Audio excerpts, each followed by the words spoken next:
Audio Jungle. When into was animal mubia munamum, Adia Bakupo was a Siwesua, Oman and Ninja, I had down bonus I told you, whatever, also.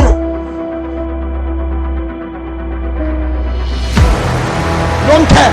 What do you want to know 10 times a chama? What's all the crown who's so muscle in Ponaco? Okay. Difference between the Old Testament and the New Testament. Hallelujah. And so ya eda apam dada ene apam foforo entem. Ya na ye tabu sa ho ensem pa serious. Ebi se ne nka yente apam dada ne mfiri Bible nim se ho hia de ya yente mfirim. And so ya edam. Misro twirobi to na ososo efa bobra. It can be say one day you be a leader. We kwa koda solibiano, we kwa koda ni pekubiano. In church, you can also teach. Keep it. The edikan apam dada no. Yawo oya Bible no yebiemu mienu a. Your old covenant and your new covenant.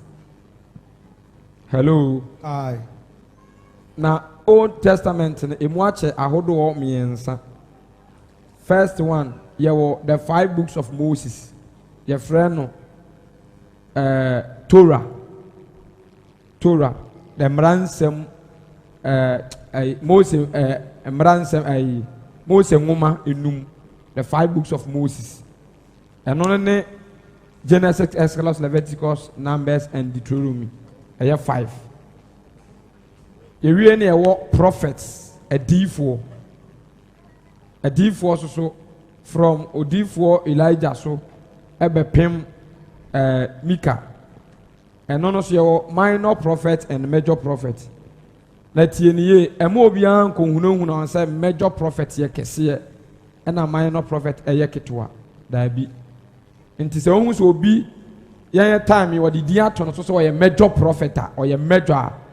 Sapel nipan or ye ignorant about the word. We name the left and right. Major any minor no say books na ye twero ye no de ene ngoma no edoso ebi de ye 2 sheets per ebi de 3 ebi de 4 ebi so de si chapter 50 ebi si 39 ebi si 49 nti one de ene doso no ana ye group wo mu say omu ye major prophet ana we mu ye minor prophet because eye honhom kro erade honhom so enso ana nsa eye honhom ba ko na. Hallelujah. It is almost to be friend or major prophet who name the left and right. And a 2. Chirosem Nimina, a dear rather than my age, my phone, a yenumpe. Church for Sempacani D4 and Osofo and Osomafo Asa. The Akaka Unina, a Yenipa and Asasa, a Nipa left and right, blue and left, yellow one, white. Akinina is not Brebeka. In him and Kashe. Hallelujah. Inti sa a deep one everyone a bar and yum. Yes, now by Ubeko tree. Say, your chro and a chro most a miram, a deep for an idea and yum. Osteti, I'm say Luke 24, baby. And Tiachemumiansa, the law, the Psalms, and the prophets. Ena Samson enye nipa baako na twa enye David omomu tro omu nipa baako ma akwam se 11 as 12 nya Moses nkwa na twoe omu dooso. Hallelujah. Nti achema hodo miensa ena yewo bresosem ne de eye apam dada ne mu nyina titira omu baaye adifo omu baaye ahimfo baaye asofo baaye omu bre eso asem Chronicles ana ye group wo sa book no 2nd and 1st Chronicles eye bre so asem omu bre de omu beye ye omu abrabo pa omu abrabo bon ni nyina na ye group no ewo the book of Chronicles in but omu follow me ana osem kafo ani emebusem ana kwadwom osem kafo mebusem eye ya papa Solomon na braba obeboye de obefem na experience a ogani ye eno de tu ne ma efo ewo saa enwoma ne mienum osemkafo ene abebusem ye kasa abebu kana ne kasa yanka ntene ne yaka koa no na udu nyansa awrade de ama ebiem eno na twifo afa bi omombu be pa kese eye Nigeria fo onim se Nigeria fo bu be pa so ohwe mo movies na obesa oti abebuo pa ya hwe Nigerian old movies no obi obekasa bia okapara ni kirem se okasa wode ai abebuom na Yesu kasa wa abebuom enti abebuo eye nyansa kasa nti na Solomon ena ye nyansafo the whole Bible they apart from Jesus ona na nyansafo enti no saa book no eye Proverbs anasa emebuo nsɛm no kan ni nyinaa mu emudo eye abebuo ena osenkafo no so ye ne nsɛm ne na braba o fam ɔde tu ni manefo ena lamentation kwadwom usu na wode todwom osu a ye kasa wom lament esu gu ahodo ba saa kwadwom de eye benabo obi akɔ yawdiem na osu na esu no wo kasa wom nti Israel amane hunu Babylon okoye enkwasom okoye Egypt okoye ni nyina no mkabom ede twero saa kwadwom eyesu lament obi bobina nti yesu a yesu kikem ye fa ne benabo lament ni pane lamente na se su na no oden na de twero saa ngoma nti engoma na wo twero sem ne bia wo na se kire ebia wo na se kire nti saa apam no interval ewom eso ko Yesu ba ye kro no kra be kasa fa ho obetichi efa ho nti ano na ye ba behwe kenyina mo betima atwero ye ba behwe difference a apam dada ene apam fufuru nim esia no nka yen ye trosem tu ye fo se etwasenka saa bere no ye pereko de ye pe unim se e wo senka saa bere yesua de na edu stage a wa wote ya no oni Awurade bebom puni mpusei a oni ne benya ayonkofa nti wo se akyerɛkyerɛfo kenhia se ye saa kyerɛm Kristo mfiti ase de enso ese amu ye di mo achi a da asen bebo ye betena da mo da bia age se beprichi fa entokwa antalebone ayaka abufuo adwaman eno no ye Kristo so mfiti ase de wo se wo senka ye firi ho because ye wo misus ne hinta sem bebrebe twa se wo perikom a sabre osoro ebe faw do ko kyere ofi a wo bekom no ko ye hinta sem ne adi ye kyerɛw na effective lifestyle no ma ye hu say this person is walking in the spirit da bia ye teaching so haba nim say last week teachings na ye no dem one me ankasa to me no I consider it as say a best so far. Last week the one man so ayo nti ye pa de ye ni asem ye bitima ka kire Awurade biem nti wo say ye pese ye koyanim na mo ma ye nkwa ye bechem ehwe wa wo ye motofo ana ye do ko Sunday school na wona wate wo hunu kurechem e wo say ye timi pion mu ye dai ana asema me kan me boa because esa ye begina fa akoda bia ye ntimi enye nyame asem ne se da bia gise unim se na kran se mo da mo steady ade e ya ma blacks bebifo ye Kristo so mo no se ayete se uprichi na wan kan obi hu asem kra anya powerful ana munim nje se ye nka Yesu hu asem bie mu yeah se nipa hu asem na ye kan ye nka Yesu hu asem bie mu ye ntimi mpere nko de ye penim maturity ni ye ntimi nwuram nso ye wo millions of words a e wo wa Awurade e de amaya we have to enjoy it by ntimi nteki no kwa so le nkra wo mba no ye de wakwanani obi ma akwan em se ne no obi be 6 months na na wa unity e wo betwasi na December 31st oba cross na Easter wa buasim na bronya evu Yesu amen enti na de Yesu ayɛ foolish ba oye nyansafo wa hyeda on so nyansafo bia no ayana he acts like a fool. They say Yesu ayɛ foolish am obia odi tietia no so ye de ope bia no oguso fro bo say one day obeka to say depart from me. Free me soko. You think I'm a fool? But he said they were period of time now what? But one day obeka to say get away from me no there. Obe pu se kromfo no. We are no one more sad was shigem. That day no be seen as so soon be a baby auntie. A chopper be auntie, a humobro be a auntie. Now nipa be bobna the rest of their life. Judy, young who say yes, one bonus. Not you who go yes, why? Show him but life goodness. One day, was this my friend? I'm okay. Some my friend, I'm okay. Jesus is still calling. In Japan, that dano, Samo Simbrano, honor the near the camp for a rather than young coupon, a brow or somano. Timos in the camp for Chorosemni, a Pamdadan, Omu leader, Moses, na oye nipa. But a Pamfofrono, the way ye camp for Jesus. A Pamdadan.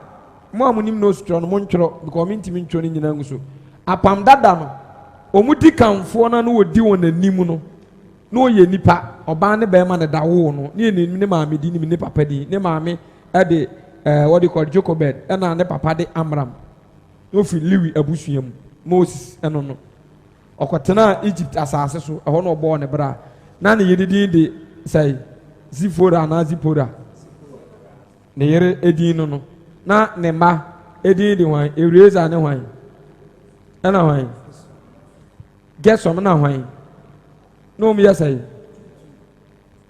enti ano so ne details no okosachi ni nyina Erade soma na ma ne koyi Israel for free Pharaoh ensem enkwaso mu ena o ma wo home ena yanso so ye odi animu no anya nipa oba ne be ma ne dawo no enso fa oba se ne bai ono nko a odam ba ko ochrosim mu ofi Juda abusuakuo mu na oye Nyankopɔn eye nipa ono so beje ye free enkwaso mu obeje ye free Satan nsem ena oma ye home yan ye home ne de enye dakoro eye bone na ye na wa stop ye nti saa home no eye dabia nti yan omu home na no Sabbath no yeso ye de ebeye worship ya home omu home na ne de ne beye osom na tiyan de edabia ye bose edin no ya som awurade esole awurade bato ekom ba ya home ne de ya home dabia every day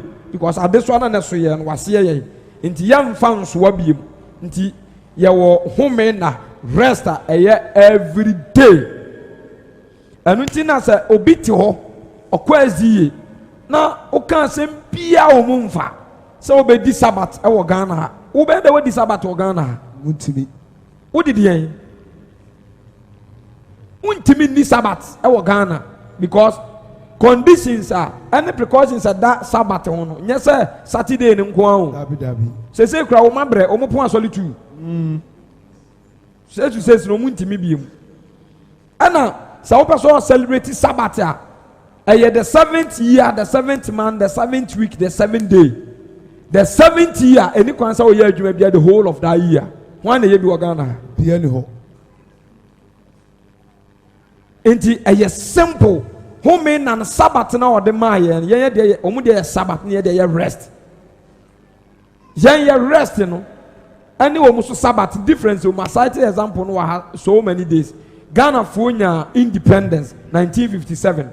Mewa yesi ya ni Malaysia ni nyani the same day enti day ya yebedi ye independent umsudi bi America any other countries are can obia woni data odi nyani fa ahudi enti se Ghana for this 6 March holiday ya sa holiday na affect Nigeria dabi adenti na affect wo mo anyo mo home sa time sa nkwa som na ye kom no enye ye ni Nigeria for na ye dey kom enti Nigeria for entimi me observe yɛn holidays ba we yɛ ka kyerɛ mu sɛ ɛnam sɛ mokɔyɛ enkoa wɔ Misrim enti ana me sɛ mo sa mo nya dai mundi homeda 2 Nyankopɔn bɔ so ne asase for the 6th day the 7th day or rest saa home no ɔne hwan na home yɛ ɔno nko a adenti no ɔno nko a na home yɛ so ɔno nko a na boy adwuma no ɔno nko a na yɛ dai ɛyɛ owie no ɔjampo ma Israelfo sɛ mo so mo kɔyɛ nkoa ɛwɔ Misrim nti mo so mo home the 7th day because of some akɔyɛ nkoa ɛno me man ko bi nti I'm not part of it saa bɛpɛ na adwaman na me wom krono na me wom ensa na me num wɔ mu no ma de so ano sɛ me mfa mra no nsoɛ me no ma me home ɛna me waseɛ me ama me home me ne Israelfo na ɛpɛ dabi wonderful ɛnyɛ pɛ nti insɛ sɛ Eziefo betua adwamammɔ ɔmo sɛ yɛtua daabo wie unim daabo kosua it doesn't make sense. Yes, a lack of knowledge. Hallelujah, praise the Lord. Enti yan toaso ti Moses no yɛ ɔmo leader a ɔmo home yan kan Hebrews chapter 12 verse 2. Hebrews chapter 12 verse 2. Was it ancient didiemu di kanfo ne ne wiefo Yesu a ɔhwɛ ne gye ɛda n'anim no to ne bo ase hunu asɛnnua no wɔyɛ yɛn di kanfo ɔno aso na bɛsa ade akɔyɛ dɛ akɔwie ba mo yɛn hwɛ Moses otimi di Israelfo koduru ana wantimi wow. Who is the perfect leader? Jesus Christ. Wonderful. Moses antimanfo man koduru yamra 2 Moses no ya akwa he was a servant but Jesus was a son enti apam foforo enya nkoasom me say nya dai enya nkoasom eye abaye esom enti yanko Hebrews chapter 3 verse 5. Hebrews chapter 3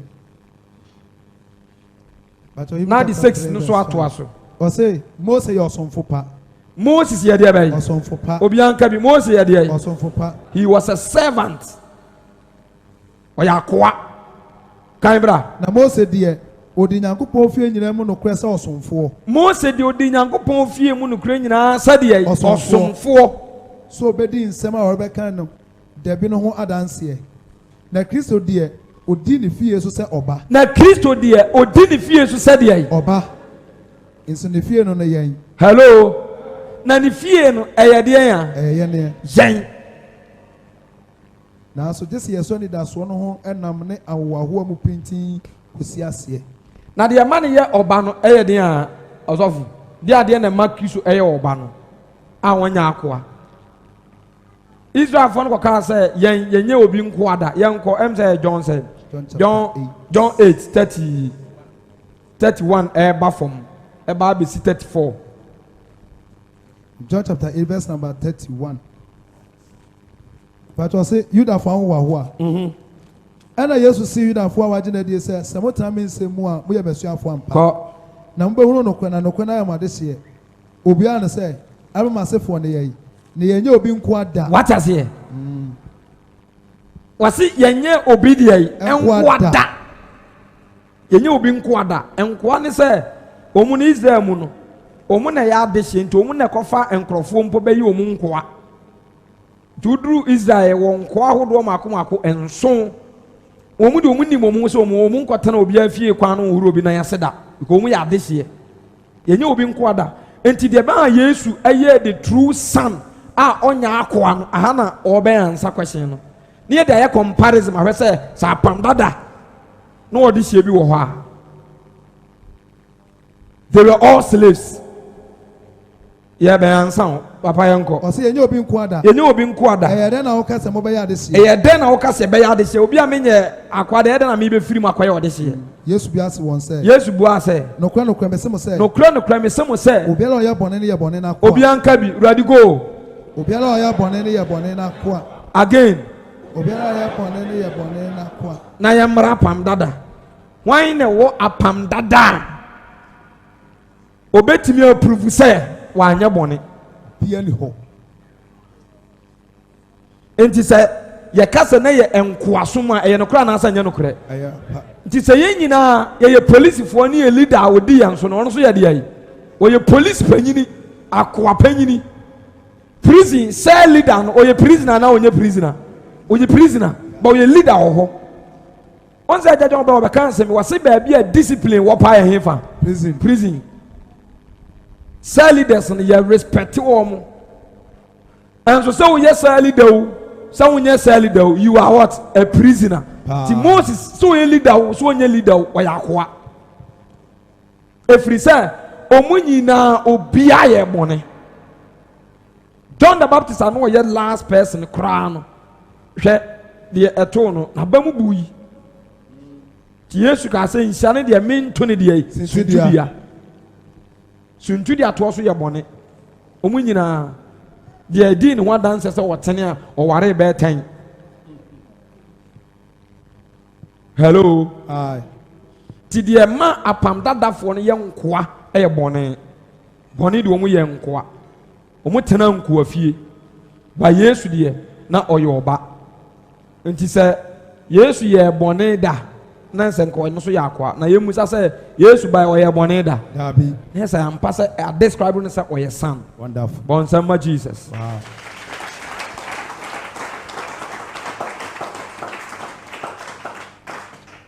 yako number 3 na tete no apam dada no ensuo mo subo de omunim ano mo bo nsuo mo subo na no mo mmo enhye Yesu din mu no mo bo for o ma hote na me kra de I believe say no mo no once because say okọ pagan worship festival no afasha ne kra ase keke na oba na wo so okom ye bo wasu because no mo hu so hu agufi okom ye sa bo wasu foforo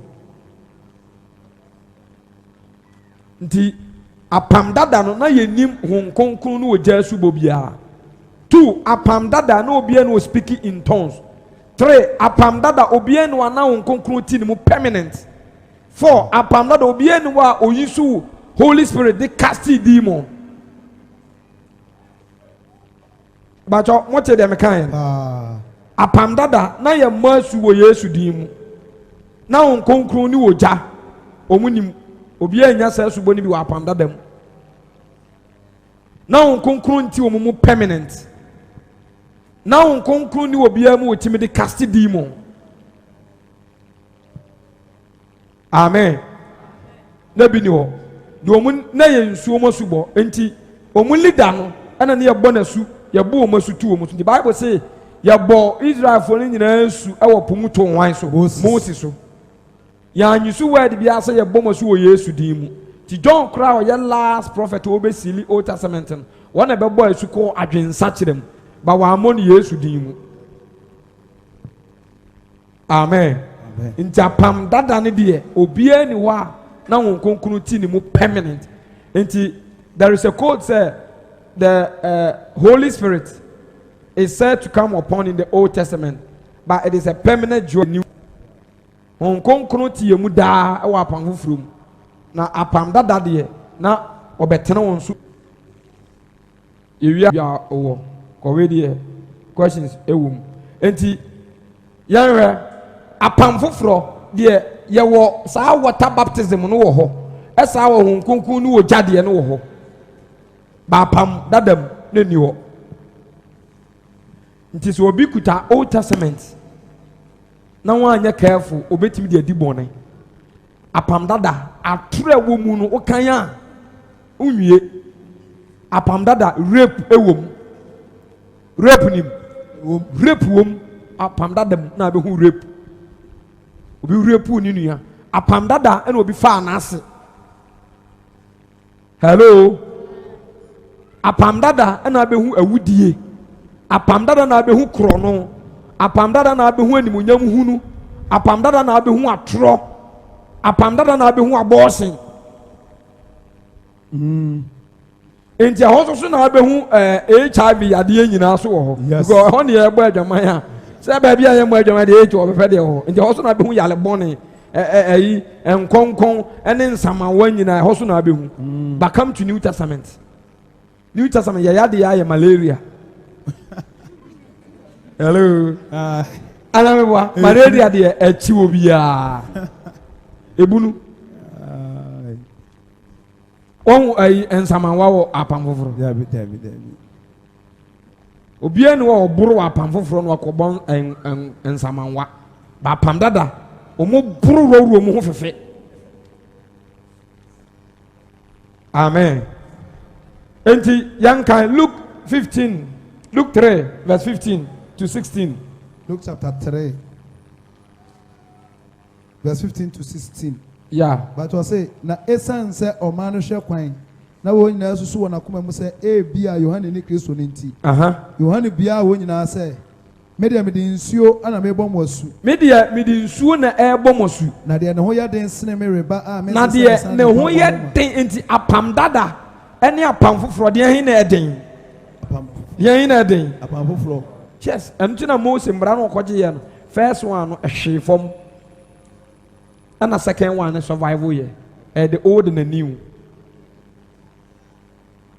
Pamda daninye she form and a fofrono usum a jinae. Inti New Testament and who are ding. Tina John Becker said, Yang upon fofromuno.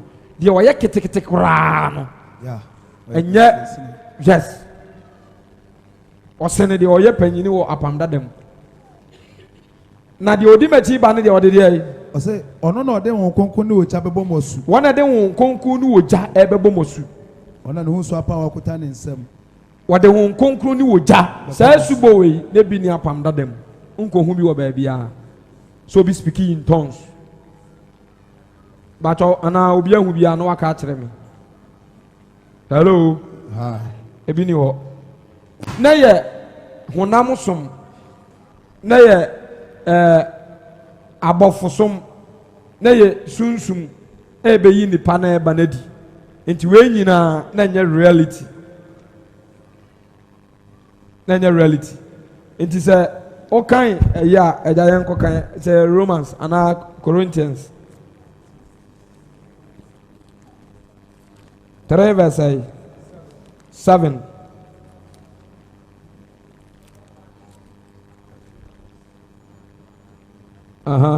Seven. 2 Corinthians 3:7. But the 2 Corinthians 3:7. Yes, 36. Oh no, one man fata say apam foforo ho de asomfo. Yes, yan kan free o. But over 6. Oh no, one man fata say apam foforo ho asomfo. Enya twede de na emu honhom de efisa twede. Enya atwerode de na emu de ai. Honhom de. Efisa twede de ekum. Efisa atwerode ne de na ye da ekum. Na honhom de ma nkwa. Na honhom ne de it gives life. Yeah.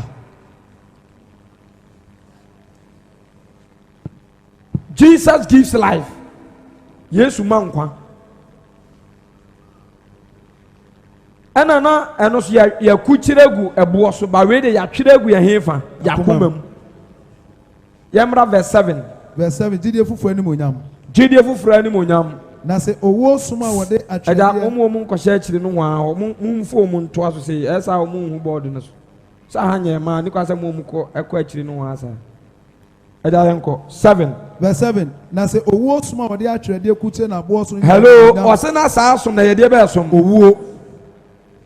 Mamente woni na yede asom. Owo som. Den na ma ne owo som no. Tumla na ni Yesu abo. And to we know because in Christ Jesus, therefore there is no what?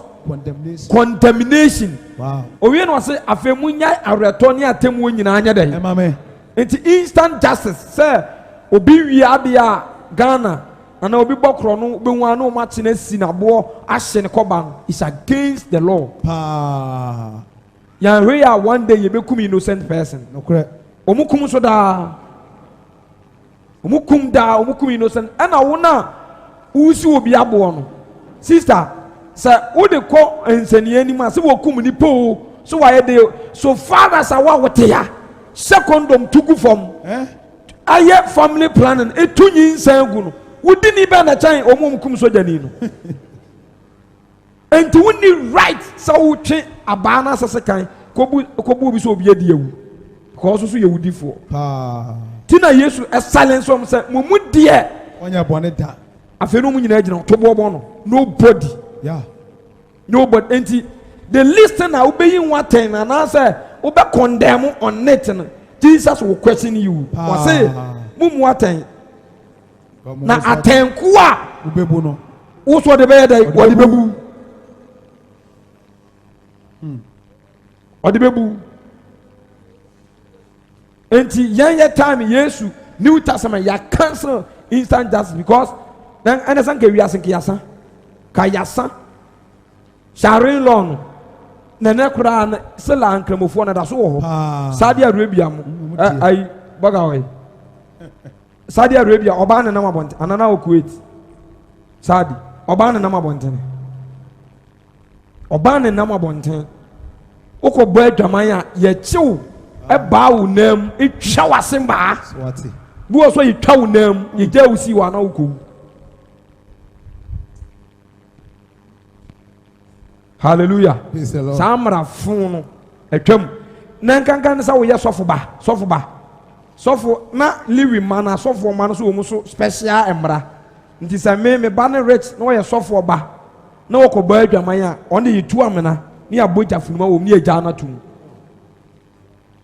obi na obeka so obi wo boss wodenfo no tuate ni wontie ni na ne naja momfa na mara ni ensi na bo ni yakum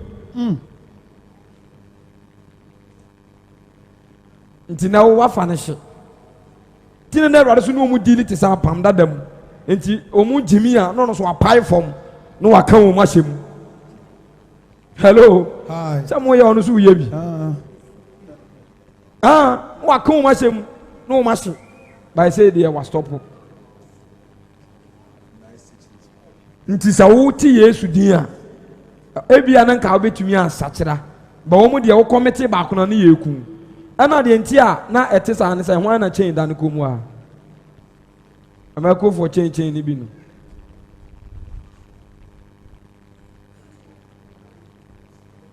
ka dabi me pede aya enkru ebi wa dabi nka de ayi akese se na kam de a kyerem te se we zani ato ayi we asmaden on kasabi ye randa na yes for we mami adokwe ebi dansa na o katos o dem de bro ne beku ebi ni we se bi na mepe se na no mu de ne tie on someone 1 2 3 4 5 6 7 8 9 10 11 12 ola yamfa se ni nyina ye 10 se na natie enti eniawu emokro no eni nsekuro diu na ne waja ni se na natie chini chen enti se ba ku sei ade aye ayese bi sei no sa ba ko pe eyi firi made ne besi ede na esi ni nyina hwiegu enti wo to ba ko a watu ni nyina nti ba ku sei mensa no ba ku sei etia eti firi mu a emokro no nya bope de aka ni nyina hwiegu to ba ko a watu ni nyina James chapter 2 verse 10 yanko wasa na de obedi mra ni nyina so de obedi mra ni nyina so no obeto ba ko no no obeto ba ko na wadi ni nyina ho fo hwe enti we tia ni nyina ya watu ni nyina hallelujah praise the Lord enti omu na ma ne da omu kom sei ayi ni bia farasi ni Israel ni bia emransem du no omu ye ne se ka wa ne da ne kom nti onu wonim ne right ne wanko komete da ne kom tu ye ya anu akenkan a kyerɛw wo ye ya anu akenkan a kyerɛw tu na utie wo ma onkenkan mra no onkenkan tu nya to pɛ akida fo na ba adiu hello praise the Lord ana na ko mu kokun oba no ti sɛ Yesu nɛ atima be ginam ama ye ne oh nsam boy wo fo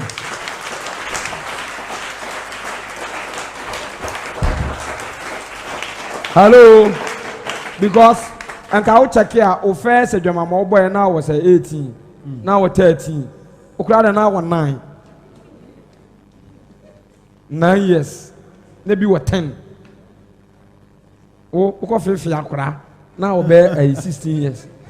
Ka we at akra, anya say na when 25 no. Yes, why be. Ti Yesu wa yebi. Amen. Amen. Ti this time enya honam som biem. Na emum eye honhom ene nukrem. Enye owo som. Sa Corinthians on yen kan won si. Ba wase ebra na ba na awie say no kwada so le be so de ja no honhom ne de nukrem. Sa nkrofo sa ne na eja ne ye de ehwehwe. Na emum enye de yi owo esom. Ose owo som ne nya animonyam. Ema Israel man ntimi anyere wani ahwe Mose ne animonyam na etwam no a. Ko ebere na honhom som no mom rinya animonyam. Ebeye de na de be som. Honhom som. Kabi edi esom. Honhom som. Tie ye time ye som nyame wo de be mu. Honhom. Enye canality bi. Sembo ho pa.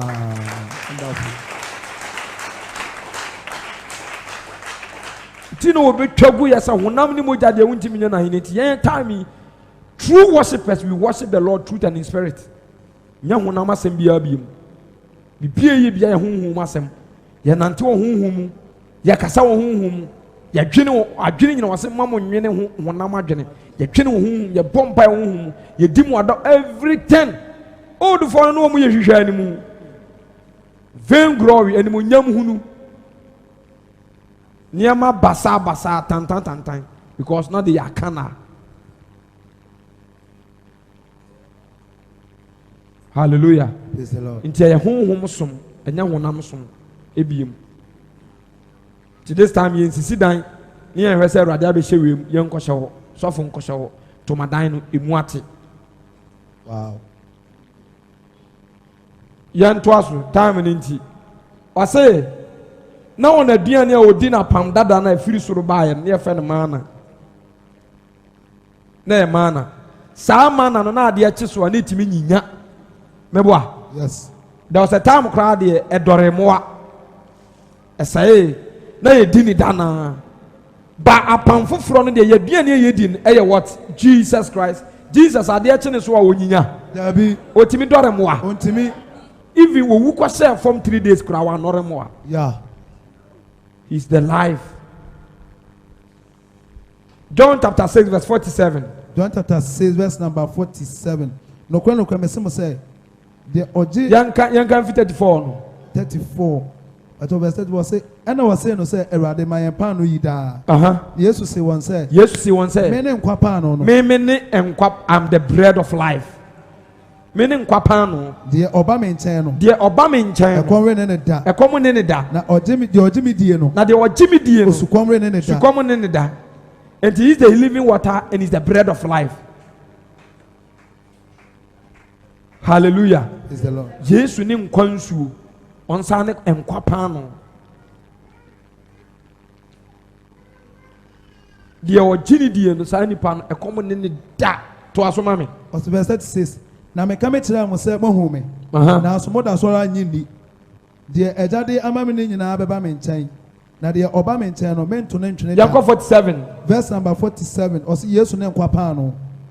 No kwa me se mo se de oji die no woda nkwa. Me ne nkwa pa no.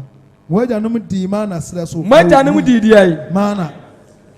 Ewo hefa. Esere so. Na de na to wo. Na owui. Owui. But what Jesus did in the Bible say we come through a woman called the and wonderful. And so be no quarter of Christ. Yes. Oko Ezia. Yeah, bosso. Oko Katan say, Mama, so for see wo. Yeah, Jai. You are dead. We a funeral. You are in a mortuary. Hello. Oh, I 2 Corinthians and open I am complete to my enti so be a woni Yesu bi otiase bi otiase wu wu to da so didi wa pam da 3 no 7 e bam yan kan afo bo sum ne animonyam a ten ne sum no bro so pi animonyam yesum ne sa fa ne sai ho sum ye sa fa ne ten ne sum enti na Bible so do gini patene ni no obenya tene ne de wan wasam na woka Jesus Christ. Wonderful. Jesus wasam na woka to aso ose na ampo de wase na nimonyam no eni ye fama nimonyam na mpo de wose na nimonyam se Mose mpo no oni we mu nimonyam a nimonyam aburo so ni nti na se de etwa no na nimonyam so a na se de etwa mu no nimonyam so a na de tan wo mu wo nimonyam pi de tan wo wo nimonyam pi na se ye wase ni da so nti na se ye wase ni da so nti de akukuduro kasa jadi akuduro na kasa yente se Mose a odin katani mu kata yente se Moses odin katani mu kata na nim na Israel amantimi anyire wo na Israel amantimi anyi na nia hwe na nim onyama na etwa mu no na so na dwemu pum ye na nso wana dwene ye dai eprim ye edi besi na mpo katani mu na da pam dada ken kan so wonya ni katani mu ne da so da apam de ye dada no awonya nyiye ebise Kristo mu na wo yie efiri sa hey wonderful Kristo mu akoya faso yini nie wuti Yesu dia na ye bo wasu wo Yesu Kristo dia edimu na eyi wonderful na onkunkun no oja bo wasu na wate wa say ye Sabbath sewe ti omunyina katanimu katomanim omunyi Yesu ni enti ezi omun cartons Church of Christ in cartons na ese omunda so ya pam dadamu fo nti honkonkun no oja su bo so omun sanya dai enkan nti omun nim kwa ye kan dwam yes I'm telling you yaka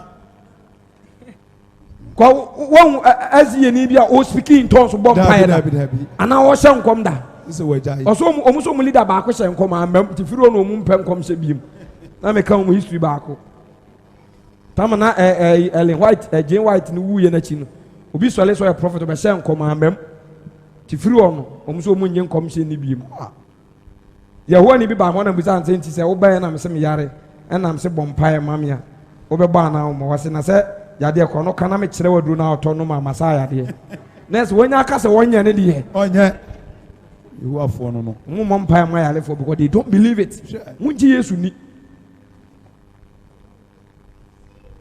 ni nti sanso so le nyina wa hwe be deceive nti ntana wonya se mi kula mram na wo Yesu ba kwa ni teachings power de to from first o chemu mienu o somara ni mu a no de asi wo no watwa no de foforo asi wo mebo a wo se tete no mo kan sei ba me nso me sei no watwam no de next for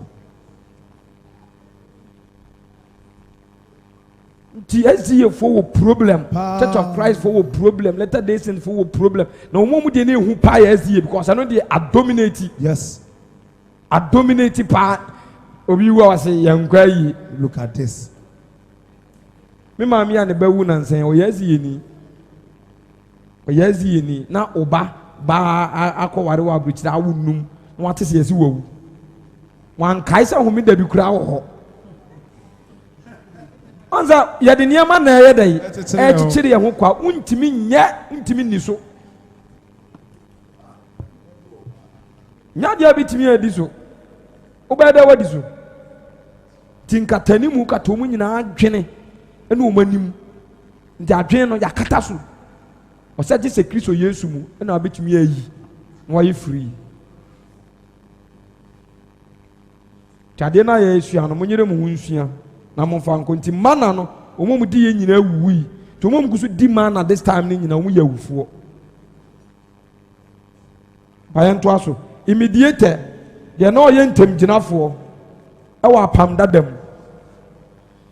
bayan apam fufurei de oye immediate oye apam ntem ginafo enye Moses enye obofo bia yanko Hebrews chapter 9 verse 15 and Hebrews 12:24 Kristo ye apam fufuro ntem ginafo ye nti na oye apam fufuro ntem ginafo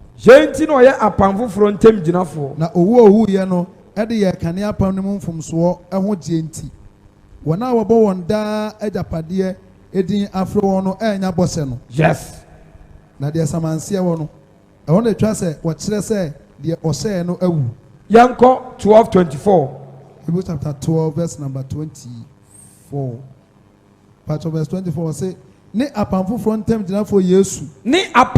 ntem ginafo hwan Yesu ni moja a opeten ye kasa yes na Hebel de ni moja a opeten ye na e kasa ye chan de ai Hebel de Wow. Enti me busa me ka so bi ye ntem ginafo a mpanimfo ase kyerɛ sɛ ntem ginafo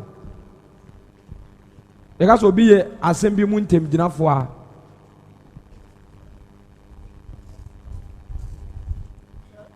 odi agina mu wakyɛ enti wo kɔ kɔsɔle time wo kɔ court a lawyer ɔyɛ deɛ ɔyɛ mediator between the client and the judge meboa enti o speak about na Mary ofiri here he say Mary so ye bɔ mpa ye fa no so ɔno so ye apa ye hu sɛ ye wa apam dada ne wa apam foforo na apam foforo sɛ asintem gyinafo ne Yesu enti Mary so ye ɛsɛn ɔsɛn wa ba ha bia sɛ ɔyɛ ohuo sɛ ɔyɛ asɔlebo ɛno na sɛ obi busa ada na ye me de pa saa ye karanda na ye de adisivu ye firi mo frasia efitina kokora in questions and answers ne mekobi saa nneɛma yɛ de deceive yɛn ni munyai enye bi da ha saa nkrɔfo ni nyina wɔn yɛ nipa yes baako kora de ɔde su ɛne kyɛw pa abɛpa kyɛw sɛ wɔsere wiasefoɔ nyinaa sɛ mu obiara mfa ne nyɛ Yesu na ɔsɛ Awurade abɛyi na ten asɛ de biribiara asa no wɔ su Robert power ɔbɛpa ho kyɛw ade na ye deceive ye ya chese na sɔfo ye poster na what is akɔ we kura kyerɛ sɛ saa wo ye de Benjamin mu a wo bɔ pampas because wo so ye matured in Christ now nim sɛ saa de we ye human being now wo classified as God then not to poster so a wo ye motofo a you don't qualify to be a pastor okay one sɛ ye frɛ sɔfo ana sɛ odi dɔm anim ya de san asɔre dem na Roma for kra de Roma de me se obekɔ Roma nkafa kɔ obi nim hɔ because de owu asɔre na begu Roma de mu o me kam bi atro nkafa kɔ asantema abɔfo owu pɛ asɔre na begu omadi fo ne de onya wu ya honhom ne kɔ ebegu ba Roma ma wo se Roma egu Roma fo nya evangelism o enya crusade enso dɔle ano mu dɔre but bia so mutu akwan omu ye poison in chance so be ewo wiase I'm telling you Roma ye poison chance so be ewo wiase no kra omu nyi hwi ni fa Yesu ade bia bisu wom ketanyina omu bobi ambo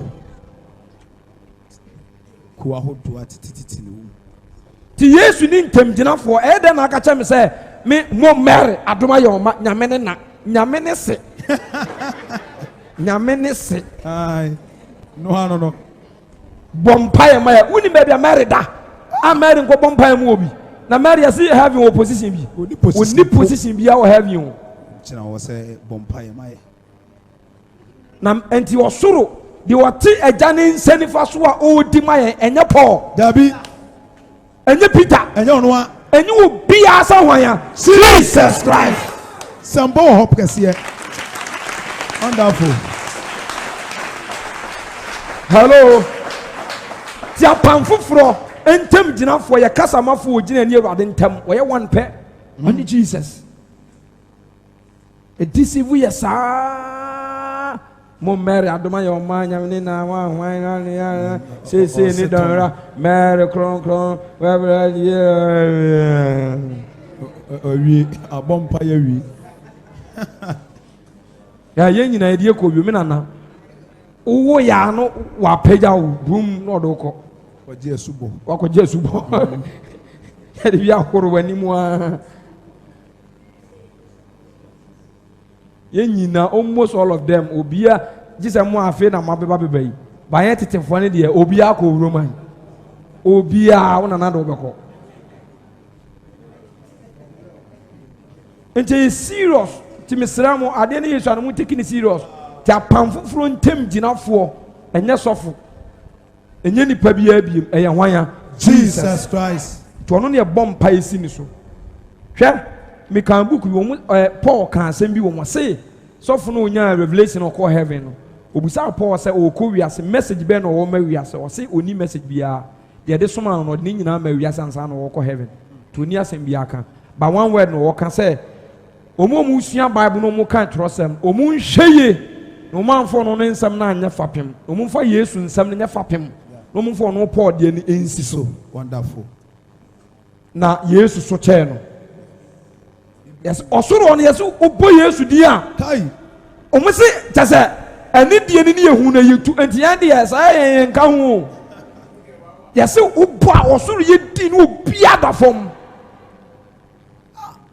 ani die a Yesu kura no nti wo sa wo mfa ma no kura wo de no kura wo hu ani die wo kura osoro no na unkan di sem osebra ye bo ni din ye fa anwoma no osoro ni asafo ni nyina ye dai etadin babia bia dafom na mai ba kura di ya no ka de wose omatwa akonwa ni wo hya na sa abofo no omu yi Yesu aye no wa e beduru su se abeduru nanim se no wo dafom na omuni muni wo nanim saa na omuni konten na fofra betofom ka demme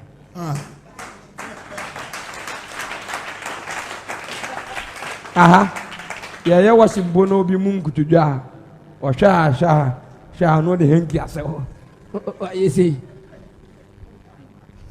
asa obi a waso aja wase no wa bre wo de onye no mpo mo so mon kam yen sole da yo mu die bu obutu obi amamo singam sasa na num o de wa enya wa Koni Antonia manya adwuma da kana ya adwuma na osizo ohun se osimani pa afusha senka abebu no nti Yesu no nya da nim no nti nya nwa se wunsuru no wan saa na tie unnim obi a ubu na ko bi saa na tie nti say if you got to know him well you will serve him well so ohun yi a na hu se de nanim onyam no adiye na nya no hu aru say na nesitie masa so when the glory of God and the glory comes before you see him erade ni mo nyam eba ansa na wo hu na ni mo nyam ne keke kura no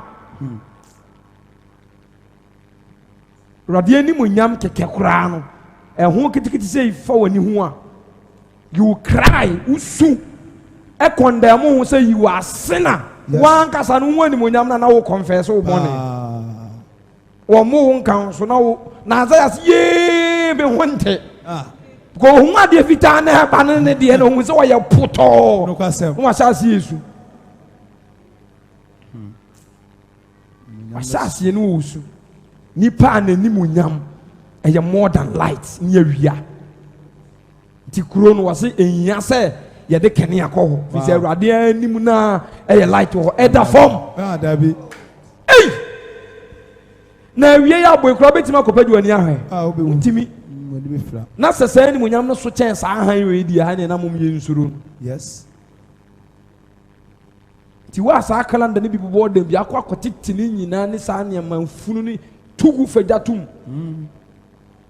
wo kreta Yesu mpacho metia Yesu eni jimi o aseyo o ti akara na metia Yesu e wa de famba ne chem alfamba ne chem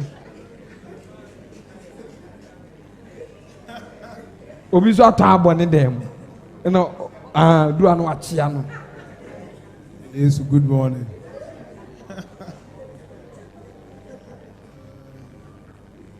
hallelujah praise the Lord nti let us spread these teachings nti Yesu na ye intimida owie no ba moja the blood of animals teteno apamdada no na they deal with emwa moja na samuo moja no Bible says na it cannot take away sin na entumi nyi bone ho na ekata bone ne so entumi nyi ne ho difference a woman say 9:18 and 9:11 and Acts 20:28 yanko enu ntina wan kwati moja ansa kania pam no wan kwati moja ansa kania pam na se yes Mose ka asede biala asede kire o man no nyina asede mra ne tie wie ye no yanhwe apam eye se emoja mi nu adi ahia na afra atiase nti se obi ware a omu ekoye fie die ye ba so de dem no munya na ya apam no enyanya de yi enya nimu okay enyanya adwuma onya ne ni hia pe apam na connect that day no untimi ntim because who nso akɔ ni makɔfra ne deɛ ɛna aso hu mogya akɔ ne deɛ makɔfra ne deɛ yɛka sɛ obi ansa ne deɛ a wontimi nti apam no afra ɛno nti na sɛ wonim awurade na afa wiase ne mɛma deda ne ma deda bebrebe a woba nyame mu no woanyɛ no ho awurade mu a nkwagye yɛ den because apam ahodoɔ ɛna ne wanya mogya ahodoɔ no a wo ne wɔ mu di nhyɛmu no nyinaa wokura apam mu nti yɛwɔ deɛ ne baako mmienu mmiɛnsa ɛnan enum nti na Mary wokura apam ahodoɔ nso ɛyɛ strong spirit 7 nti sɛ woware na ne ɔbaa no hyia pɛ apam no atim mayɛ apam ɛno na Bible sɛ mu obiara ntim nti yɛn ne Kristo Yesu ɛwɔ apam through ne blood ba na tetefoɔ no deɛ ne yɛ ɛmmoa mogya ɛne na wɔn de yɛ nti wɔse wɔn kwati mogya nhyɛ kane deɛ no ase na ɔyɛ dɛ ɔsɛ na Mose kan ahyɛdeɛ biara kyerɛ ɔman no nyinaa na Mose kan ahyɛdeɛ ne mmara no nyinaa kyerɛ ɔman no wieɛ no ɔfa nantwie ma ɔfa adeɛ yi nantwie ma kami ɔfa adeɛ yi nantwie ma nantwie ne mmirekyie mogya mmirekyire ne nsuo abirekyie mu ɔnya papa na ne mogya ɛne nsuo ne somɛ ya ne kuntu kɔkɔɔ ɛne kuntu kɔkɔɔ na ɔde petee nwoma no ara na ɔde petee nwoma no ara kɔsii sɛ kaa sɛ yei ne apam a Onyankopɔn ahyɛ wɔ mo ho no mogya yei ne apam a Onyankopɔn ahyɛ wɔ mo ho mogya na ntomadan ne asɔfodwuma nneɛma nyinaa nso wɔde mogya no petee ho na ɛkame ayɛ sɛ adeɛ nyinaa na wɔde mogya tee ho sɛdeɛ mmara no teɛ wei na saa quotation wei mu afɛfrɛ ma ɛna yɛ controversial obiara sɔle ano aka bi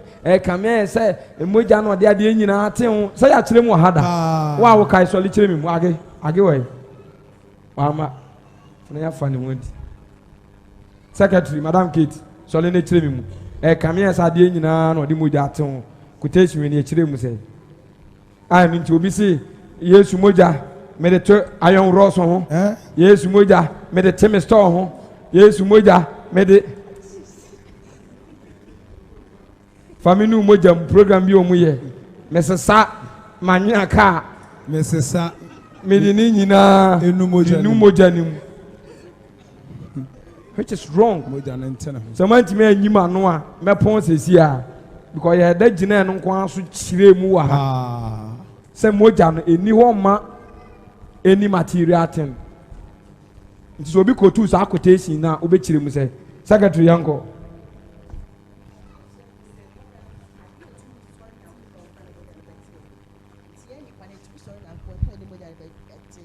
nti ɛrekame yɛ sɛ adeɛ nyinaa na ɔde mogya tee ho no ɛno no ɛno nti ɛno no ɛkyerɛ ɛno nim so kakra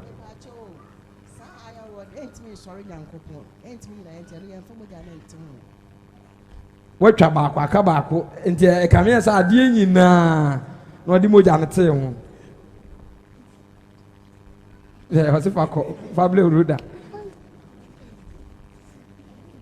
fama no ɛkame yɛ sɛ adeɛ nyinaa na ɔde mogya no tee ho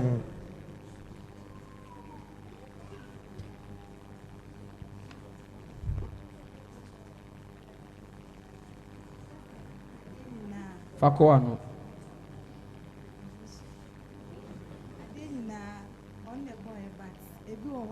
sorry no ebi nso wɔ hɔ a ɛdɛ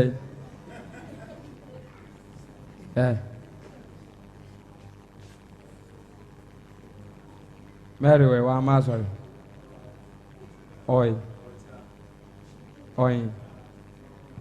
sisi ɔbaa sɔle late nti dɛbi ɔkɔtena akyiri Mary ɔy sɔle fa kɔma no gyina hɔ roda ntanase adwomtofoɔ no mu nyinaa mo nsɔle sɛ moabɔn a me ne mo nyɛ adwuma wɔ dan mu a woato nwom bi asɔle adwomtofoɔ no nyinaa mo nsɔle mobɛn ansa saa question da ma menkyerɛkyerɛ mu kakra a meti aseɛ that time ne sɛ that room na ɔwuraeɛ no na nneɛma bebree egu ɛdan no mu yɛfa sɛ yɛ room ha sei no yɛka sɛ drums no wɔ hɔ nkonnwa wɔ hɔ nti na that room no nneɛma na egu hɔ no mu no ɛkame ɔde mogya ne petepete saa nneɛma no nyinaa so ɛno nti na ɔka sɛ ɛkame yɛ sɛ that room hɔ nneɛma na egu hɔ nyinaa ɔde mogya no egu nyama no nyina unti je kakra Jina hoy ai solo farmer driver no watching. Hallelujah. Praise the Lord. That's all. When Shem Kakran said, the precious blood of Jesus Christ. Homa. Nyano. Quotation na ya ku twitire ono. Hebrews 11, 9, 11, once come here say, ade nyina no de moja na ten wa no nko a. Abacho kakra metumi achem ni say first no. Na ya de mponche ne mrechi moja na edi bone ne sa afode no. But isi ano. Yesu moja ana ya dete enyema nyina. Ha. Wait, chan kuto na dia yine bla. De mic ne bla. No nyina ho. Ada de bla fable solo.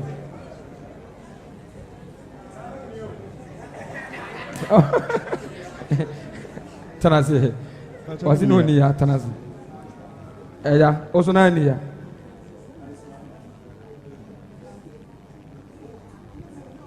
Pacho mensementi ase kakra ne se kamia ye se that time no boni ana e wo ho no se bia ubo edwaman a emoja ne emboa ne moja na ne e de srema ene na ne e de be kata so that time no boni a obeye no o munyina na awa ti asam ne ana afa ko mu nuru usuru no mo ti aro se fo mu tirisu Fabre Vivien.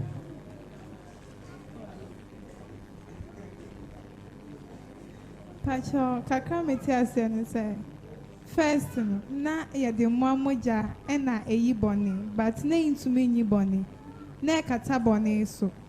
Na say this is America, near sprinkle moja no, de say enyoma eye non-living things, any both living things, but na intumi enyi bono ba nyi o se blofo ne enti na obebu agu yeso ho osere edai on ka hwe ba ku dia jiji ne enye ya so na se o mu gina ho ano mu nyina ho ananka wo beka na onia tanase wa bi me ne ya yo mon tanase na zu nia tanase mi wi mo mu gina ho nyina be ma mo 100 cities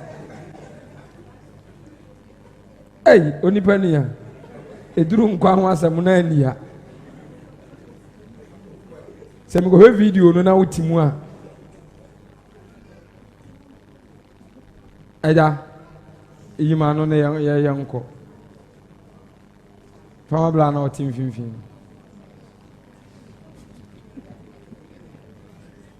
Oso na ania.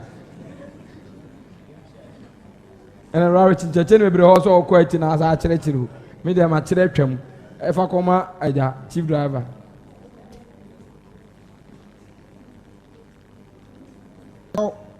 Which room at your sir?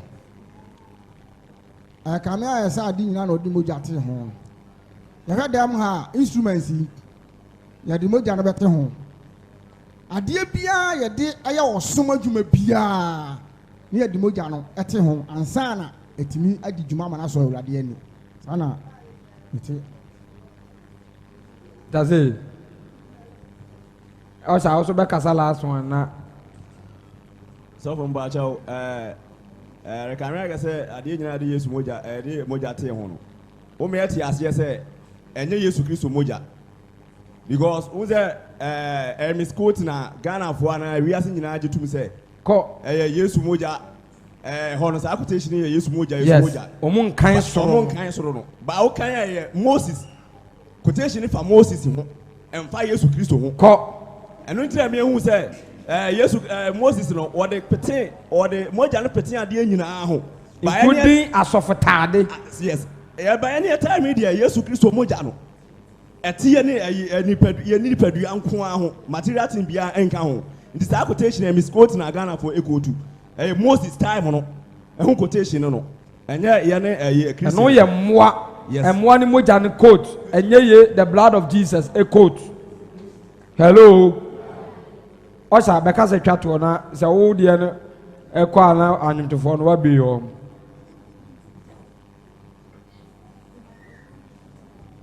Awopacho, uche mi ati asese. E kamera sa adi nyaro odi moja ate ho. Nti o me ehun se bi obi akoto iron rods. Oto iron rods o se me di Yesu Kristo moja ate ho. Akoto kai o se me di Yesu Kristo moja ate ho. O me ati asese. Iron rods no enkwanim. Lemo mu nipa na ye ti ase no na ye won kwanti Yesu moja ate nipa de sane ho. Lemo mu ente ka ho. Ente iron rods ho. Sa na wo che bi ati ase. Ena se benken so aye dua nkwa wom enu enyini. Te no ye di moja ate ho. Dabi. Ena sa chire mu yi. Obi a obebe obi na o. Ka de ni e correct ba. Non living things no chire mu ho kakra. Wonse emwa enkwa wo mu. Aduaba edua enkwa wo mu. Ansa na nipa nti ho no chire mu kakra bi na wo mu ntana se. Kakra eno no ese eno no nya dia obetimi me fa nse sa ne ma no entimi nya nkwa entimi ko. Simple question bi kan say wo wantimi aso wo mu gina wa no. Enya sana wa entimi nya nkwa. Ana entimi mfa ko mu papa no twitwa nye wo. Simple question bi na me pesa de no de enti na enkwa wo enso wo mu enka ho. Dabi bone aponchi wo bone wi ade. Hallelujah. Aponchi wi ade. Hallelujah. Se me beli me mbana se me beli na be ya. Kakra meka ne se Mose Yakopon ade a wo share no no. Se asolu fie ho no mo adwuma na o ba be ye no. Kronkron mu kronkron bibia no. Moja eno mfanto enam se moja enkwa ewo mu ninti. Onfante saa ne ma no nyinaa ho. Na wotumi ade asomo nanim. Na emom no okotu wo friends ene ba nyina ade ate ho no apam dada mu de Mose ne ma ode te ho no Kristo de ne de nipa na tumi kɔ heaven man yeye simple mu bi tumi kɔ heaven amen abrechire on kɔ heaven mebwa edan yesiye on kɔ heaven hello babu edan na so en kɔ heaven ben kenyan kɔ heaven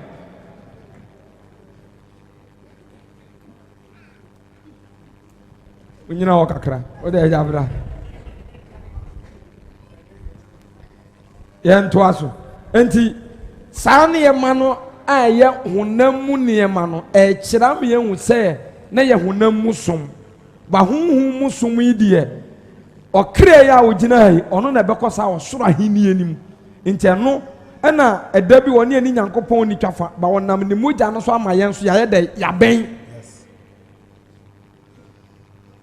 what is here onam moja no so amaya ben enti yan ne ye ko heaven nti material thing bi ani wa ko heaven na the moja na kote ho because corona the white throne ye teach ya na munia corona ye so pure to the sense ade bi antimi emma ade awo enye pure apart from the blood of Jesus because ye too holy to the sense that the odi be gina nanim bia ntade se wo me dey white we dey white we dey white ni nyina ebia ni nye different but ye wo pure white the blood of Jesus the beti me reach that standard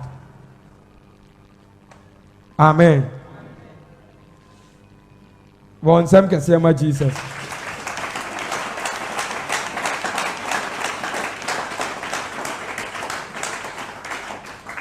munyina ho kakra mo tanas yan kan last quotation yampon Hebrews chapter 9 verse 11 9:11 yanko na so Kristo oba se ne pa ebeba no so for penny Kristo oba se ne pa ebeba no se de so for penny na ntomadan a eso na ye pechen so a wan fan sensi yes ene se emfiri adebo yi mu ko na so enye mleche ne ne ntwe ma mocha nanso once was nanso yes hello enye mreche ni mpapu moja ye ko tu wa ha no yes na ono ara ne moja so na ono ara ne de yi ni moja onam ko konkru mu preko konya da oje na se mleche ni anantwie moja ni nantwebere ya nso a wode dwira won a won ho agu fin ete won ho ko honam ahofremu a honam ahofremu na ho yes emprahin na Kristo onam da ho so no ba afode e hu de no ba afode nti Yesu agimi se wode no be ba afode ama ayon ros amaka even ska correction kura correction o kwa asoro ye sofo a e mompa ye mfa Yesu mogya nte correction. Yes. E mompa ye sa me di Yesu mogya te o masa sa offering na ohunu no e pipa wo. Yeah. Pipa ye de ya honam madwuma. Ye mfa mogya nte ho ye bo Yesu din e hira se nhira emra mfiri mu mra ma wona otimi di bi baaye. Enti wase empire kra no ade bia de Nyankopon asem ene mpae bo na ye dey ete ho. Yeah. Ba mogya de wo for only the lost soul okra waira. Hallelujah. Kan si mami. Wasema Onyankopon no mogya rentima ho ni mu mfiri nyuma funu mu nkoso. Mamun kosom. Onyankopon ate ase. Mamun kosom. Onyankopon ate ase. Nyankopon ate ase. Enti mogya no ete ho ansa na watima akọ worship Awurade. Nti go egu ha no.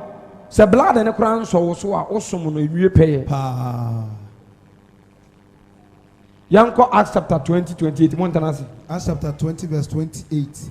Enti monhwe mo ne nwanko a wonkonkwa de simo so awefo ne say. Sir, mo be Nyankopon asafo a. Mo be Nyankopon asafo no do ono ani mogya. Enya won ye. Bon some mark scripture no. Enti before Christ obenya the church of Christ na through what? The blood of Jesus. Odo ani mogya enya won no. Hwenhwe won ye. And you can't be the church member without the blood of Jesus. Jesus Yesu mogya no e call you to this kingdom. Ba pandora na nte sa. 2. Ye gina dem we ye high priest, ye sofo panyini, enye sofo owu. Yeah. Enye Makion, enye John Wesley. In at the end of the day, tina tight. Say Church of Christ ni ka kira wo say Yesu so ye nyina heman ne asofo a. Nti ye nyina ya asofo wan na enyi tight man ne sofo a. Busan say ene ye meje wasem ne di. Na ye nyina so wan ne ye sofo panyin. Hello. Busan sa question say ye panyin so no wan ne ye sofo panyin. Say ye sofo panyin di a ene na tight wo si ye yi. Hello. Because ye ka si ye grade no onipa fam a me sofo panyin ni sofo awu a. Meboa. Yes. Sofo awu sofo panyin ni na nasapon. Anasapon sofo panyin ni redeemer sofo no. Redeemer sofo no sofo panyin ni odifo Elijah. Odifo Elijah sofo panyin ni sofo antwi. Sofo antwi sofo panyin. Enti ebe kwa kopem hin. What I say? Enti sa time we no emra som ni gidie som no. Bible say ebra emra no gidie nya maaye no. Odiensie. Emma gidie no emra ne ye wenfo kosi se gidie ne ye dai ebaaye. Na gidie nya aba no ne ni oyemfo na se biem. Eboa. Yeah. Owie no ana oma ebimu ye adifo, ebimu ye ahemfo, ne ebimu ye asofo. Na odi Moses ye Onyankopon. Ana o say Moses mu ane adifo ne ahemfo ne nyina adi ne hwam obi antimi anya adwuma no sade e wo so wo ya na bi se omudi anem ne ntituo duru nanso Nyankopon epono so adwuma de o magyae dai ato ho. Nti ese ya de ono a makisa da kwan so ono abefo na konwa atena so sesofo panyini. Wonderful. Ti sade Aaron kwan so yenya Aaron ase asofo no mudi asofo Aaron kwan so no yen time so ye di sofo Kristo di e kwan so nti yen Kristo na say asofo. Wonderful. Enti na sa tight muntie ni ye ntia tight man evangelist Dabi nya apostle nya teacher nya prophet.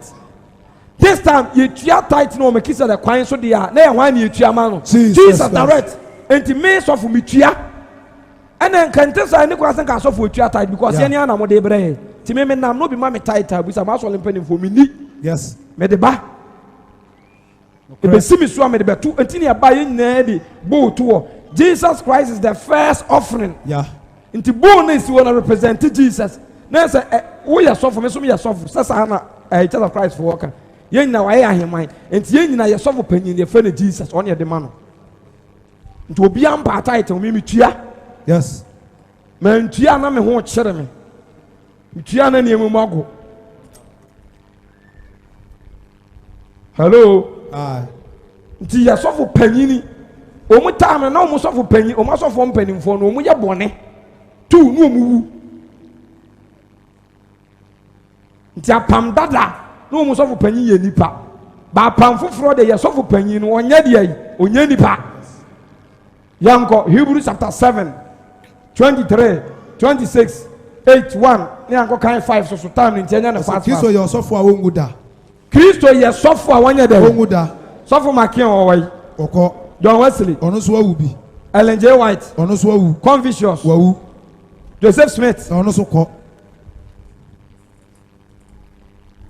hello hi ɔmo nya asɔfo mpanimfoɔ ɔmo yɛ asɔfo mpanimfoɔ yankɔ na wɔn deɛ ɛsan sɛ owu ama wɔantena hɔ nti wɔyɛ wɔsɔfo a wɔdɔɔso yes nanso wɔyi deɛ ɛnam sɛ wɔtena hɔ daa nti odi sɔfo a wɔnsakyera hallelujah praise the Lord ɛsan sɛ wɔyɛ dɛ ɔtena wonim sɛ Hebrew nwoma no the whole Hebrew 1 up to end no ɛyɛ Awurade na ɛna twɛ direct tini ni wɔta no wode astadi mu nsɛm na mu nsɛm ohu papa ɛhɔ na ɔbɛka sɛ sɛ ɔdɔ tene na wokyerɛ mu ya Awurade Onyankopɔn bɛsra wase no mfɛfo ɔma yɛhu sɛ ɛnwosara ɛnyɛ fasa ne yɛde pɛ nyɛ mpaebɔ ne yɛde pɛ ɛyɛ ahoteɛ nti Hebrew nsɛm no emu du ɛyɛ Awurade yɛ anum asɛm direct ɛnyɛ nipa bia ne kutwere ba so obi atimi ka sɛ obi na try I don't blame it bɛyɛ Awurade nti yɛnti nsɛm no ye kɔ verse 25 18 so obetimi agye wɔn a wɔnam ne so ba Nyankopɔn nkyɛn no koraa ɛfiri sɛ wɔte ase daa sɛ obedi ama wɔn verse 26 Nyankopɔn ba a wɔnni bɔne Nyankopɔn ba a wɔnyɛ dɛ ɔnni bɔne ɔnni bɔne nti sɛ Bible ka sɛ de Onyankopɔn awo no no ɔnyɛ bɔne a first the son Nyankopɔn ba odi kan yɛn hwan ya Jesus Christ ɔyɛ bɔne dabi nti saa asɛm no nokora na asɛ nyɛ nokorɛ ɛyɛ nokorɛ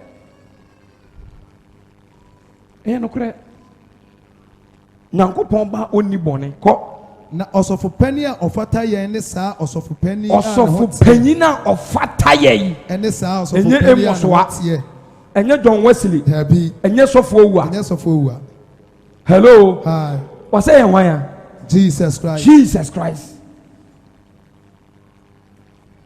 ɔfata na ɔnyɛ dɛ yi ɛne saa ɔsɔfo panyin a ne ho teɛ oni bɔne ne ho ne nkekaeɛ wɔyi na firi ne bɔneyɛfoɔ ho wɔyi na firi ne bɔyɛfoɔ ho na wama ne so akyɛn ɔsoro hallelujah praise the Lord wama ne so akyɛn deɛ yi ɔsoro tina sɛ Jesus is bigger than even heaven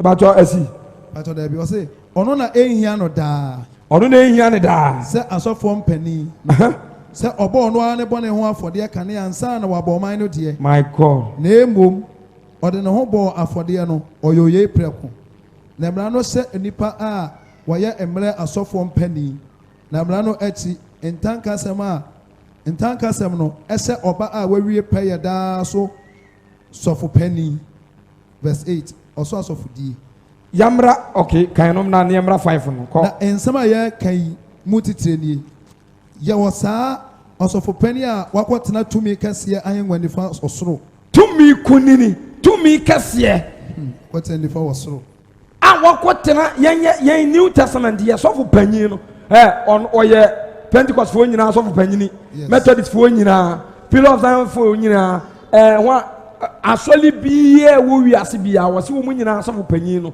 wakɔtena tumi kɛseɛ so ɛwɔ ɔsoro Onyankopɔn nsadeɛ nifa so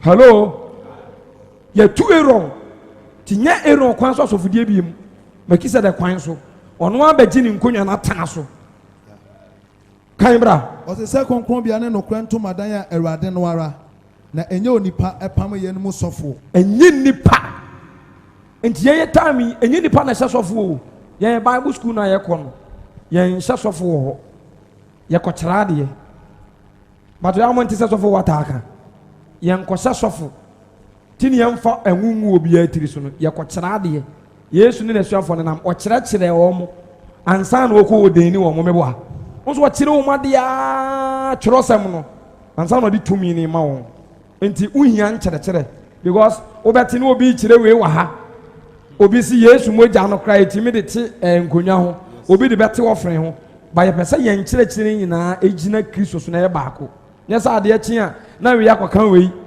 adeɛ kye na we so akɔka we ebi kura si pɛn wo wa we si sɔfo we kyerɛ sei si we kyerɛ sei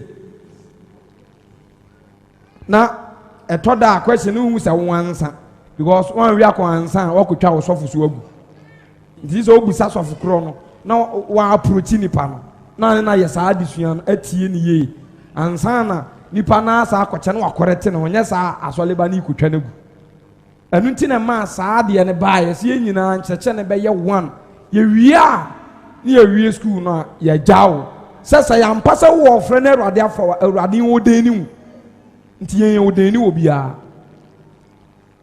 nti sɛ wonim na tena radio so na akeka wɔ adwene na den yɛn wɔ dan ni sɔfo yɛn hyɛ sɔfo Awurade na hyɛ sɔfo nti sɛ woyɛ sɔfo ampa a ɔse kɔ na honhom ni wɔ dan ni mu wɔn fa nkɔdi sɔfo no ɛnyɛ ɔno sɔfo wa na ɛkɔhyɛ wɔ sɔfo because ɛyɛ Yesu kwan so sɔfodie nti ɔno na ɛhyɛ sɔfo ɔna pam sɔfo taade hyɛ wo this time nyɛ honam asɔfo ta yɛsɛ wobɔ krɛdɛ ka akora na polisifoɔ hu ɔmo gyina wo kora kyɛn obi a ɔmmɔ krɛdɛ ka because ɔmo di bɔne lɛmi mu nyinaa ntimi fa krɛdɛ ka mu ɔmo gom nti yɛsɛ yɛasɔfo taade no it doesn't matter sɛ deɛ wɔhyɛ ayi romanfoɔ mu nhyɛ gɔn ɛnso mo se mo yɛ fathers mo nware santaase roman father wɔne gɛ bia wɔtere gɛne ne maame di ne ba baako pɛ wawu yɛsɛ adwowafo okunu bra ɔsi daabi wɔntimi ama papa no ama yie n'ase wawo nkora kama awo ayɛ opium mu nyinaa anim sɛ sister ekunu yɛ roman father nso wɔntimi ama kyia wɔ ne maame ayi ase nti nyɛ gɔn na yɛ pam ba yɛn yɛ time de asɔfo taade no Yesu na ne pam nti wonam a do wɔn huhu ma ni bia hu a ɛnyɛ wɔn abɛka sɛ ɔyɛ sɔfo ɔno ahu a ɔyɛ dɛ ohu sɛ nipa wi ɔyɛ sɔfo nyɛ sɛ wosɔle yɛ kyɛn da bia krɛde ka timu minim na ɔdɔ sɔ gɔn ɛpra fam na wabɔ coat na ɛsi wi ti fi yɛ na kusu wakunko na kyɛ daabi ɛyɛ Yesu na ɛpam saa ataade ne hyɛ this time ekom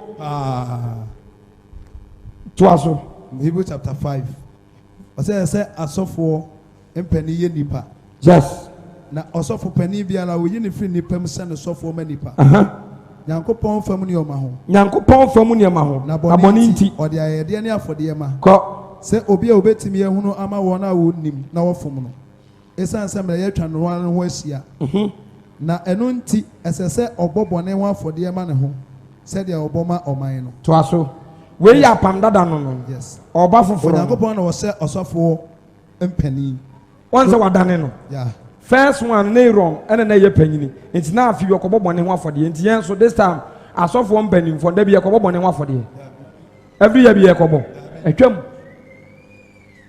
yɛmbara second one kɔ na obi mfa saa nidie yi ma ne ho na obi mfa saa nidie yi ɛmma ne ho sɛ mmea meyɛ prophet yes meyɛ apostle meyɛ teacher meyɛ evangelist obi mfa saa nidie ni ma ne ho hello obi mfa saa nidie no wawo nsɔle na wo mfrɛ wo ho saa kɔ na mmom deɛ Onyankopɔn afrɛ no te sɛ Aaron so na mmom de Onyankopɔn afrɛ no te sɛ Aaron so saa ara nso na Kristo anhyɛ ne ho animuonyam saa nso na Kristo mpo no wanhyɛ ne ho sɛ ɔbɛyɛ sɔfo panyin sɛ ɔbɛyɛ sɔfo panyin na mmom deɛ ɔka kyerɛ no sɛ me ba ne ho me na ma wo nɛ sɛ deɛ ɔka no baabi nso sɛ woyɛ daa sɔfo panyin hello Melkisedek kwan so woyɛ deɛ yi daa sɔfo panyin woyɛ deɛ yi daa sɔfo panyin nti sɛ who is the highest priest Jesus Christ owu anaa wɔwu ɔyɛ bɔne dabi baapam dada asɔfo mpanimfoɔ no na ɔmu wu anaa so na ɔmu wu na ɔmu yɛ bɔne anaa so ɔmu yɛ ɔmu yɛ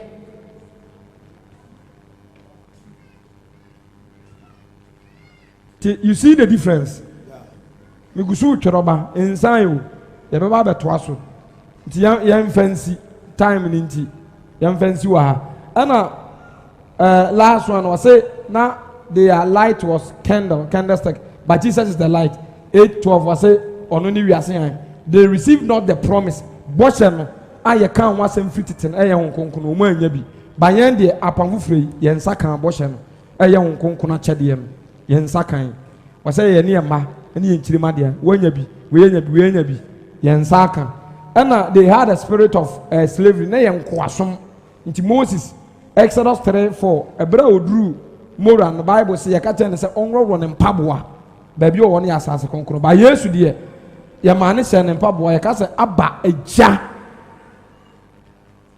yɛnka ɛnu ntwatɔ Romans 8:15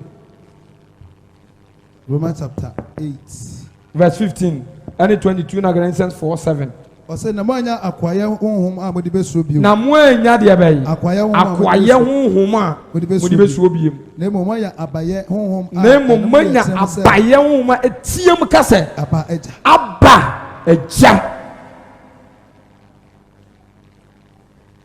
nti yɛnyɛ nkoa biem nti ɔde adefoɔ no yɛ akokoa no ɔyɛ nneɛma nyinaa so wuradeɛ nanso nsonsonoeɛ biara na wɔne akoayɛ ntɛm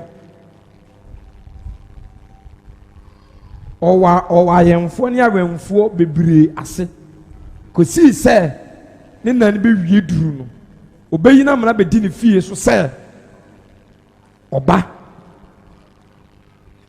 amen nti Yesu nya maa yɛ no nti ne ɛkɔhyɛ ɔyɛmfoɔ no ase no ba Yesu aba yi yɛni ɔyɛmfoɔ bi ase biom yɛnyɛ nkoa nti ɔsɛ adehyedie mu ɛna Kristo ama yɛyɛ dɛ yɛade yɛn ho nti mama mo wɔmfa akoayɛ nkɔnnua nsa ntoatoa mo biam sɛ bɛsene ɛkɔbɔ afɔdeɛ bɛsene kɔyɛ sei kɔsom sabat kɔyɛ sei ɔsɛ yɛ akoayɛ nkɔnnua yes ɛnwiwei ɛnwi prɛko ɛnwi kyekyen ɛnwiwei nkwaha nkonsuom Tuesday ɔsɛ yɛ akoayɛ nkɔnnua mmom nsa mfa mɛtoatoa biem ɔsɛ wan na ɔdane ma adwene saa ti dane ɛwɔ mu efiri hen mu ɔde Kristo Yesu asi mu anim abɔ na su pefee akyerɛ mo mo nwene na wosɔle na bio radio a na obi abɛtena so na waka afei ne ɛhu nokorɛ adeɛ kyi na ɔkote asa ne ɛsɛ wei susu ɔku yɛi ɛno ne ɛfɛ ne ti dane wɔte wei a wɔgyedi adeɛ kyi obi se title nyɛ ɔsɛ ampa adeɛ kyi obi so sɛ yɛ akɔyi nipa bɔnefoɔ na ama yɛn ho akyerɛ yɛn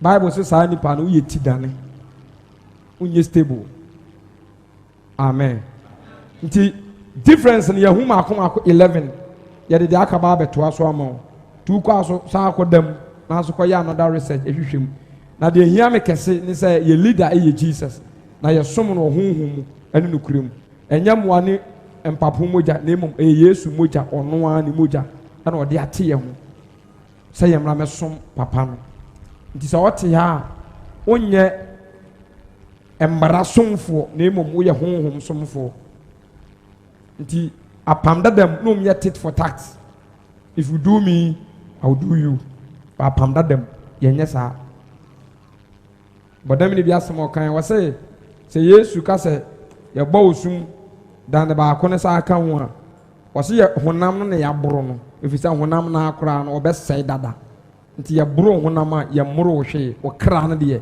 yɛmmɔɔ n'asom nti sɛ yɛbɔ ha a makwan na ha no so yɛnsa nyɛ dɛ ɛmmom because honam yɛbu ne fo dada na ɛbɛsɛe nso so obi wɔ question ama memfa mmienu pɛ questions wɔ hɔ